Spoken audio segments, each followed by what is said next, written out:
Salam sejahtera dan salam Sarawak sayang. Buletin UKAS edisi petang 16 April 2020 bersama saya Ines Jonathan Seribu. Berita utama. Kerajaan menafikan dakwaan Perintah Kawalan Pergerakan PKP fasa ketiga yang dijalankan mulai 15 hingga 28 April depan tidak diwartakan. Menteri Kanan Kluster Keselamatan Datuk Seri Ismail Sabri Yaakob menegaskan undang-undang berkaitan PKP juga masih dikuatkuasakan, malah sekatan-sekatan jalan raya masih dijalankan oleh pihak polis dan tentera. Saya ingin memberikan ingatan bahawa undang-undang tentang PKP ini masih lagi berjalan seperti biasa. PKP belum lagi ditarik balik. PKP berterusan lagi untuk PKP ketiga. Dan sesiapa yang engkar tetap akan dikenakan undang-undang di bawah PKP ini. Jadi kehadiran begitu banyak kenderaan di jalan raya ini seolah-olah rakyat sudah lupa bahawa PKP masih lagi dilaksanakan dan mereka masih tertakluk kepada undang-undang di bawah PKP ini. Bercakap dalam sidang media harian PKP pada Khamis, beliau memberitahu sebanyak 813 sekatan jalan raya telah dilakukan di seluruh negara dan melakukan pemeriksaan ke atas 558,548 buah kenderaan pada Rabu. Laporan seterusnya. Mengenai proses sanitasi awam dengan Jabatan Bomba dan Penyelamat Malaysia JBPM, Marudi mensasarkan 19 operasi sanitasi di daerah Marudi. Penolong Penguasa Bomba dan Penyelamat Malaysia daerah Marudi, Maureen Sim Ahlian berkata, ini termasuklah operasi sanitasi yang diadakan di Gereja Borneo Evangelical Mission BM Sungai Pasir pada Rabu. Jumlah operasi sanitasi yang kita telah buat adalah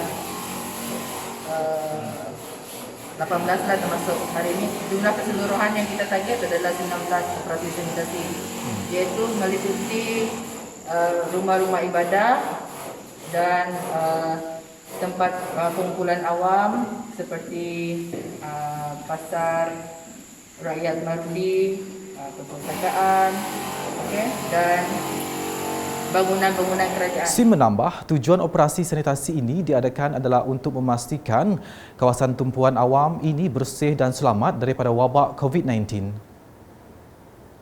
Manakala di Bintulu, orang ramai diminta untuk terus sama melakukan operasi nyah cemar di kediaman dan premis masing-masing dalam usaha memutuskan rantaian COVID-19. Pegawai Bomba dan Penyelamat Malaysia Bintulu, Unjar Lum berkata, operasi ini boleh dilakukan sendiri di rumah dan premis dengan menggunakan sukatan yang betul.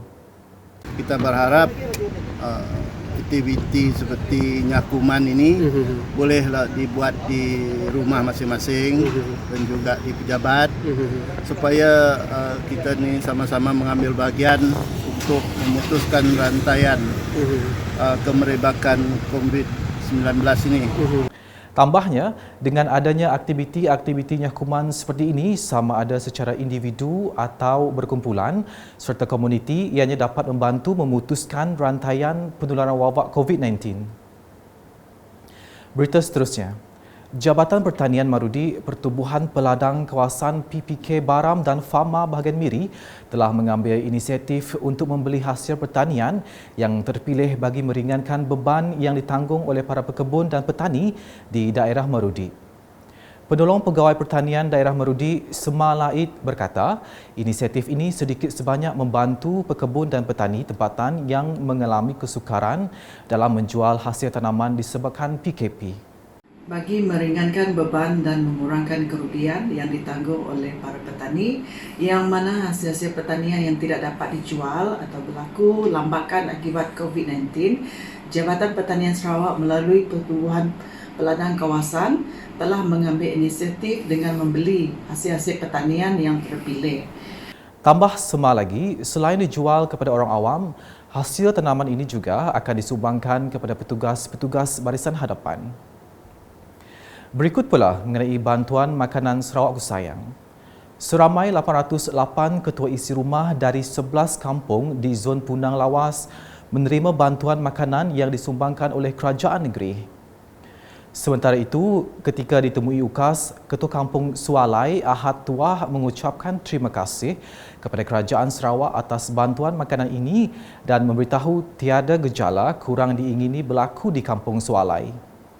Jadi kami sebagai penduduk Kampung Sualai mengucapkan ribuan terima kasih kepada kerajaan negeri yang mana dapat menyumbangkan bantuan makanan untuk kampung ini. Kami berharap jika perkara ini berterusan, kami minta bantuan tu agar juga diteruskan. Jadi kami selama ini di Kampung Sualai alhamdulillah sihat, tidak ada apa-apa yang gejala-gejala yang kurang diingini berlaku di kampung ini. Bagi Ketua Kampung Belipat Roslan Sisa pula, beliau menjelaskan bantuan makanan ini sangat bermakna kepada penduduk setempat. Memandangkan kawalan pergerakan masih diteruskan dan ini adalah satu langkah kerajaan bagi mengurangkan beban kepada penduduk kampung.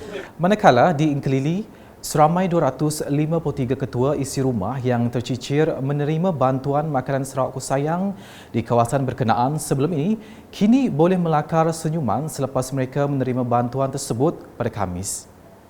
Barang makanan tersebut telah dihantar menggunakan lori Angkatan Pertahanan Awam Malaysia APM daripada berbekal ke Pusat Pengagihan di Dewan Masyarakat Engkelili. Sementara itu, penerima bantuan di kawasan berkenaan mengucapkan perhargaan kepada kerajaan negeri di atas sumbangan bekalan makanan tersebut. Buletin UKAS diakhiri dengan perkongsian kajian berkaitan PKP.